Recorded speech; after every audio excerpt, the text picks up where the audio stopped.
ya jụwa di esi na ya buzo gwago di ya ihe o mere na ọwụ ha gbagaghị egwu agwa ntela ọgwa ka ọwụ na o nwere ihe dị wrong with him. Yes na ihe o kwuru ugbu a na ọwụ otu ọ dị.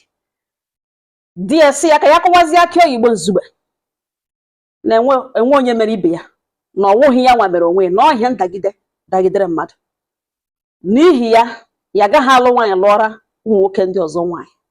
Ọ si ajụwa DS ele ihe o menere. DS ya few years ago na ya gara ụlọ ọgwụ enwe ihe kpatara na bugara ya ụlọ ọgwụ eru ụlọ ọgwụ dọkịta elechaa anya si ya na ya ga-atụwali nwaanyị ime.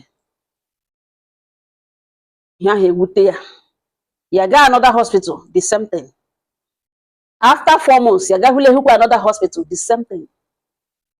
Ya conclude zie na ọ woto shibere ya wụghị onye mmagharị nwaanyị ya amaghị ihe tire n'ọnọdụ ahụ ya amaghị ihe ebe ihe ahụ awụ ihe na-ebute dịka ọrịa na ahụ nwaanyị na ọwụ ntagide ihe ọdachi nri and enwebekwana treatment ya nara since ahụ.